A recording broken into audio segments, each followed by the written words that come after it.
Hello everyone, today we're going to be doing a slight review and how to install video on this Yi Smart Dash camera. Hello, today on DIY with Chris.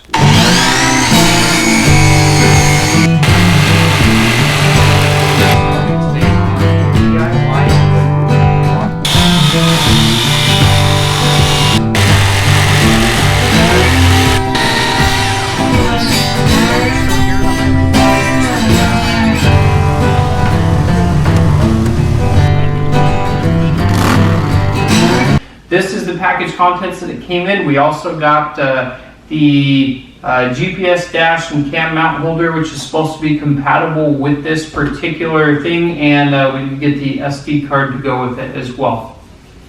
There was plastic on the box, we took that off. Otherwise, we haven't opened it yet, so we'll go ahead and start off at this time. One of the big reasons why I chose this dash cam versus any others is because this was the Amazon's bestseller, one of them. There were two that I was looking on, but it's an Amazon's bestseller with the rating of, I believe, 4.5 stars and higher. Another big reason that I chose this one over some others is the price point, which was really good. It was very affordable and it had very high reviews for considering how affordable it was and the actual price it came in at. And it also has a app that goes with it to where you can watch the live streaming as you are doing it. So that was really good features. Everything else pretty much matched all of the other dash cams that were out there, other than the only thing that was slightly worse on this one was the field of view was about 3 degrees shorter, I believe, than most of the other ones that I was looking at. But 3 degrees isn't too much for me. I don't really need it that much, so I'm not too worried about that particular portion of it. So we'll go ahead and start getting into the actual individual components of this set. The first thing that we have is the actual Yi dash camera. It does have a film over the front lens as well as one over the back. I'm going to leave those on right now because this isn't charged and I'm not going to plug it in quite at this time, but that is the actual dash cam. Next thing in this particular package is the mount system, which is with the 3M tape. So you slide that in, the 3M tape. So for the actual mount system, what you do is take this little tab, slide it in, and slide it over. And then, so that does adjust. Gives you quite a bit of a swivel, and then you can lock it in. It looks like using this piece that actually stabilizes it. They recommend on a lot of the videos that I've watched that you go ahead and mount this behind your actual rear view mirror. So we are planning on using this a little bit for some of our trip videos, and so I don't want this directly behind the rear view mirror because then I can't actually control it and try and save the video that's being recorded and so on and so forth. So I'm going to put it just a little bit below that, and that's what this other mount has. But that's the mount itself, the second thing in the package. The third thing, this is going to be the actual plug-in port for your car. And this one looks like the cable. One thing that I did notice their promotional video had was saying that this cable is very long. Some of the individual specs on this is the it's 1080p and 60 frames per second, ultra, so 165 degrees ultra wide angle lens, super high sensitivity image sensor, 2.7 inch display, and ADAS safety reminder. So some of these ones that I've been looking at, to include this one, does help you try and give warnings if you're going outside of your lane and whatnot. That is not why we got this. The car that we're putting this in already has that. But that is a cool feature if you don't have that in your vehicle already. The storage for this camera is done with a micro SD card, and it is compatible with an 8 to 64 gig class 10 or above with FAT32 format. There is a Wi-Fi supports the single band standard smartphone platform, supports Android and iOS. There is a WPA2 wireless encryption. The power cord here is 11.5 feet in length. So really good thing on this one. They give you that extra length, that way you can actually run it up the trim of your car so it's not out in view of everybody and kind of looking ugly like that. So you can tuck it into your trim and run it to the nearest port for charging. And the weight is 2.6 ounces. So those are some of the specs on it. These are the individual portions of the package. It's just these 4 items right here. Everything else is just that. And then last thing that we have is the actual instructions for this. So let's see what kind of instructions that we have. Limited warranty for Yi products is right there. Thank you for choosing. And they do have English here. From what my understanding is that I've read on some of these is that there is a English version and then there is a different version as well, and that they are actually have slightly different functions and whatnot in them. This English is pretty easy to read, so the instructions are good and it does give you a good walkthrough of everything that's going on. And then it has other languages as well in here, so it's not just English in this booklet. The other thing that we got for our camera was this, which was highly recommended on Amazon also and rated as compatible with this particular system. So this particular mount comes off of your rear view, off of the neck of your rear view camera. This has multiple compatibility options, it looks like, mounts. So this portion right here, this clamp clamps onto the neck of your rear view mirror, and then you have the adjustment portions, and if you twist this down it'll lock it down, and then you have this tab right here. So again, reason why I did this is this will allow it to stick down just past the rear view camera, so it's not really going to block that much of the field of view, because this thing is all of, you know, maybe 3 inches tall, and it's not going to mess with the field of view that much. But I do want this sticking down below the rear view camera so that I can still select it, do options with it, and save the video and whatnot as we're driving down the road. Take that one out, and we can put this one in, see if this one. Yep, so the one that is on there right now absolutely fits, and that's the mount that we're going to go with. So we're going to go ahead and go down and put this in the vehicle this time and test it out. We have just got into the car, and we've went ahead and used that secondary mount, which I'll put the description for that below as well for this product where I purchased it from. And we've attached it to our rear view camera, so you can look right here. So we do have it plugged in. It does have this ultra long cable, and it does go in the upward position as far as this arm when you do plug it in. And the whole purpose behind that is that you can run that up in your trim. That's why this cord is so long and why it's angled upwards like that. Otherwise you have this annoying cord dangling down, and nobody likes that. So we're probably going to do that before we go on our trip and whatnot.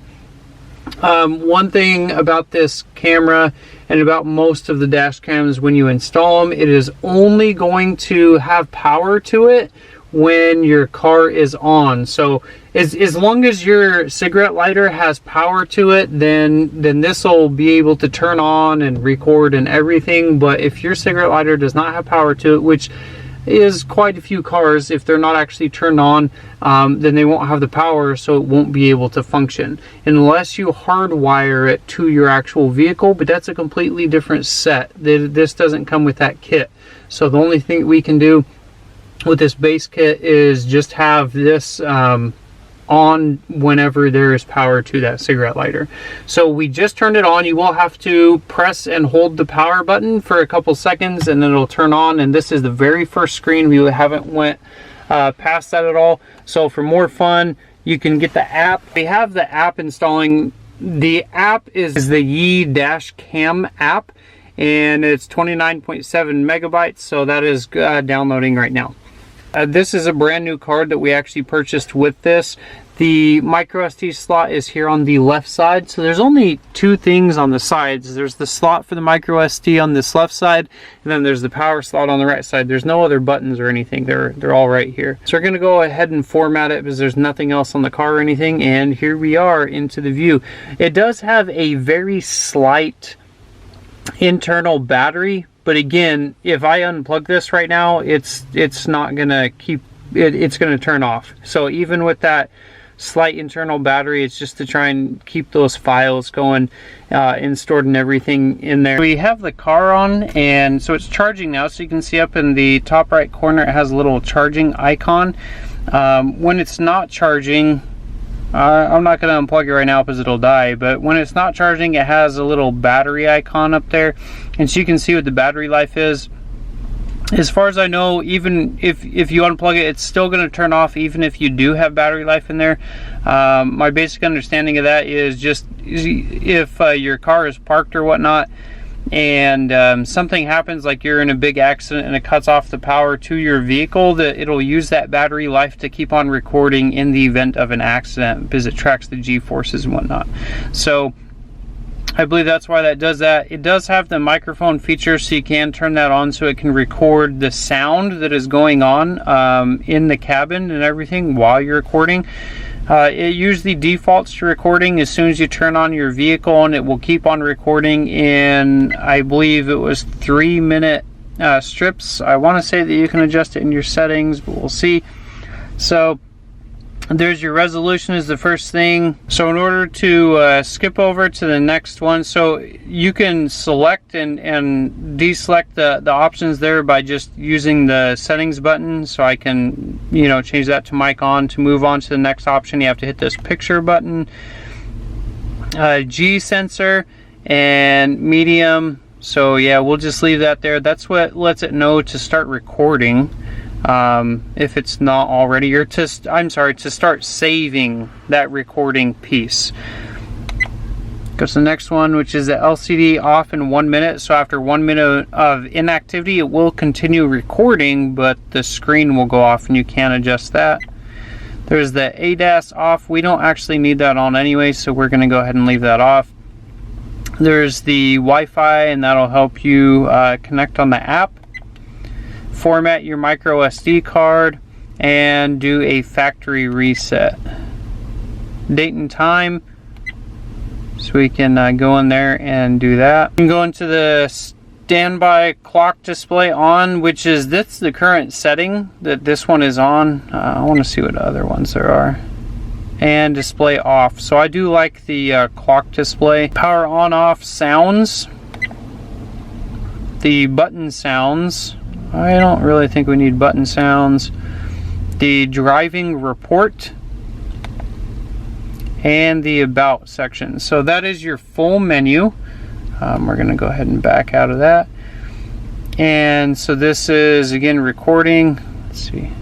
So if we tap this recording button, then it starts going to the urgent recording. So this is the stuff that it's going to save. This camera is a loop recording function. So what we will do is we have a 64 gig card in here, and so whenever it runs out of space, it'll start recording over the oldest video that is actually recorded, unless it is locked. So unless it's set as urgent. So if we're driving down the road and we want to actually start recording, or if we want to save a recording and make sure that we actually get that, because otherwise you're going to have to sift through 3-minute clippets in order to find whatever you're looking for.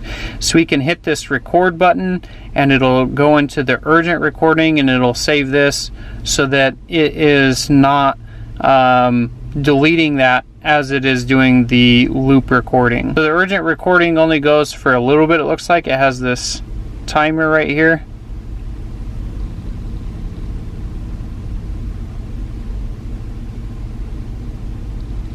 While it is recording, you can hit that photo thing, and then it'll come into this, and you can actually review right here the videos that you have done. So it looks like your earliest ones are to the top there, and your most recent ones are to the end. You get that bright red MP4 color option showing that that has the urgent clip in it.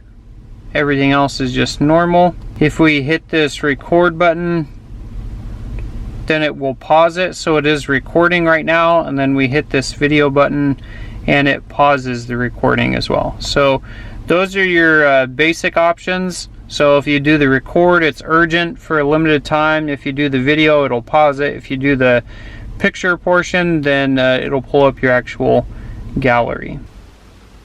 Here's the app. I've went through just two options already before we started recording. It was you have to select your country or region, and then just hit the user agreement yes. So now we're going to go ahead and add the device. It's the Yi Smart Dash Cam, and I'm going to turn the vehicle back on real quick. So it does have the power supply right now. Wi-Fi is switched on.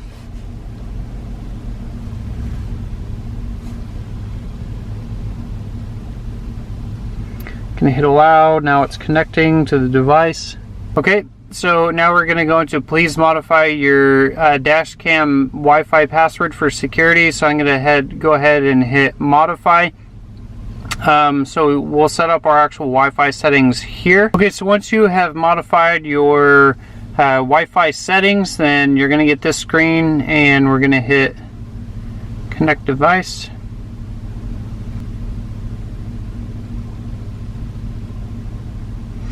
Alright, so now we are in the app. So we're seeing exactly what the device is seeing. You can see exactly what the camera is seeing right now. That light is kind of blinding it. It's making everything a little bit darker, but you do have an option here to take a picture. So you can hit this button and it'll take a picture of what you're seeing. We can come into the SD card and we can see what was recorded already, and it has the timestamps on it. You can come in here and do the settings, so you can still adjust the resolution here.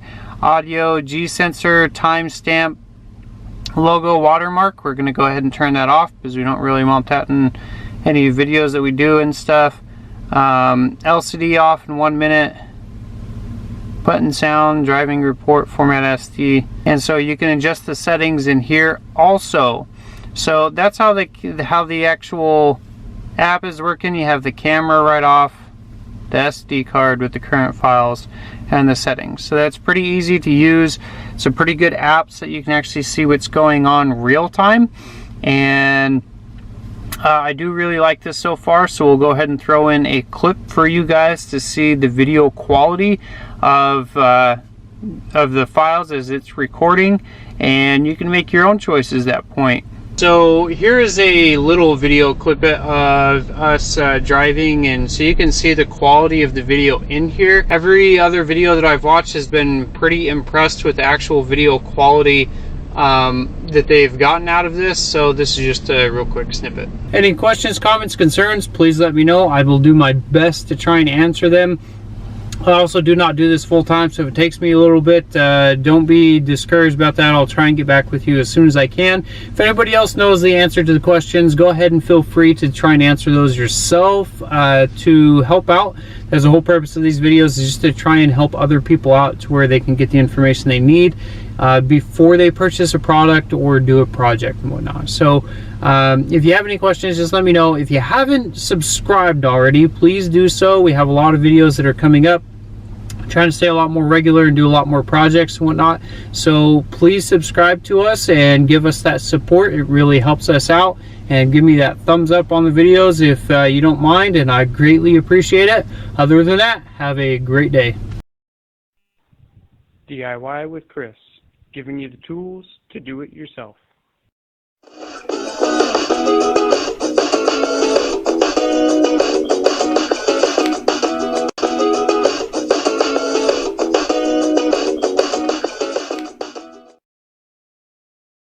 DIY with Chris, giving you the tools to do it yourself.